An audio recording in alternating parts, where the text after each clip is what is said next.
it's Julie, Fei-Fan Balzer. I'm here for Sakura of America to show you how to create some really cool pocket scrapbooking cards using your koi coloring brush pens.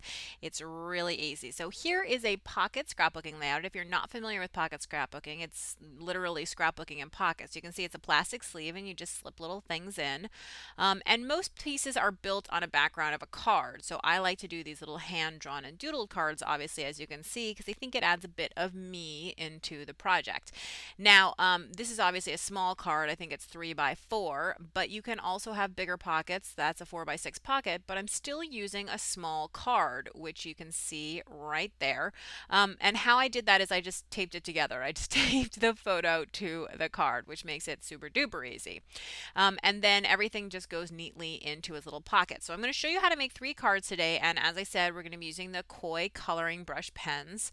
And these are brush markers. And now listen, I want to show you, it's really easy to understand. There are basically a couple marks we're going to be making. You're going to use the side of the pen and the tip of the pen. And then we're not going to be doing these marks, but basically if you can do like a circle and a dot, you can do infinite possibilities, and it's really, really easy. So one of the other things to note about the coloring brush pens is that they're transparent or translucent, and you can blend them, and so you'll see that there are different colors are created when you overlap them, which I think is really great, except that the nibs don't actually pick up anything from the previous marker because they dry so fast, which I really like. So even though we created a really dark color across the center, which you can see right there, I'm not getting any of that coloration on my nib, which is awesome. Okay, so I have a little 3 by 4 piece of paper. We're going to create our first card, and I'm going to use the side of the brush to create some dash lines. And what I've done is I've actually grabbed all the blue pens that I have, and using all the different blue pens, I'm just alternating different dashes. Some are, different sizes. It's not very hard, but you can see the finished card is very different from the card that we have. So I'm going to take advantage of the transparency of these coloring brush pens, and I'm going to start layering. So I'm going to draw just a thick line across. And again, I'm using the side of the brush nib for all of this to create that really fat, bold line. And that fat, bold line is also great, the side of it, because you can color things up so quickly. So I just can put that yellow right over the top of those colors, and I can get some mixing. And if you look at the finished, you'll see, for instance, that blue plus yellow equals green. So that's how my colors seem to fade into sort of green to blue. It's just a really quick and easy way to make something really fast. Okay, so we're going to get a little more complicated this time. I'm going to take a sort of olive green, and I'm going to draw some angled lines, again using the side of my brush tip there. Are these perfect lines? No. Are they even perfectly diagonal? No, but that's part of the wonky fun. So I'm going to have a series going the opposite direction. You can see that this is going to create diamonds. Now I want to connect everywhere it overlaps to divide the diamonds into triangles.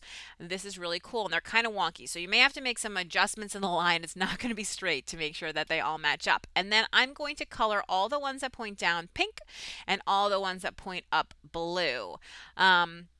And the other thing to note is just because these are transparent, try not to overlap too much or you will get some other extra colors, which may be fun. Now again, fat, thin. Okay, so side of the nib or the tip of it. So I'm going to go ahead now and I'm going to do some dash lines, and I'm using the tip of it, and this is going to give me that cute little stitch look. And I think a lot of times with doodling, it's the details that makes such a big difference, because when you look at the finished card, it looks very detailed, but you could see how easy it was to build. So pretty awesome, pretty easy. So next is a sort of southwest theme. So I'm creating a zigzag shape using the side of that brush nib. And the reason for the side again is just because I want that fatter line. If you end up using the tip, nobody cares. The hard part here, and it's not really hard, is that you're actually going to do the opposite of what you see to create a kind of diamond shape instead of doing an echo, which would be like if the whole thing were zigzags. But this is the basis of the whole design, is this idea of creating these diamonds. So now the second color is going to go on one side, which you can see there pretty easily, right? And then if it went on the outside of the line there, it's going to go on the outside of the next one, but then it's on the inside of the orange line according to the orange line below it, so it's going to go on the inside of that. Was that confusing? But basically I'm just trying to create these diamond shapes over and over and over again And if you focus on that, I think it'll make sense. And what I'm going to do is just continue to layer color after color, sort of randomly going through my box of markers, just picking colors that I think are fun and look good together and, you know, make me happy. Because I think one of the greatest things about color is that it makes you happy. And doodling is certainly a relaxing way to engage with color. So now the finished one and the process one, you can see again, it's the little tiny details that make a big difference. So this time we're actually going to go for a brown marker. And I know brown is not a color that a lot of detail people or a lot of color people use a lot, but it really does set off these bright colors nicely. So I'm really adding some simple details again using the very tip. So like the little X or cross right in the center, adding some dash lines just like we did on the triangle card, outlining some things to define them, adding little almost stitch marks, which gives it that real sort of Southwest blanket feeling, which I really like. So there you can see my finished card, super quick and easy. Well, super quick because it was in fast forward, but here are some other options, again with variations using dashes, lines, circles, you know, just layering. Now here's a fun idea. Go ahead and scan in your cards and print them out onto cardstock, which is what I've done here. Then you can cut them apart and use them again and again and again. So you do the work once, but you have them forever. And I've also done some in black and white using the Pigma brush pen, which again has a brush tip, super great.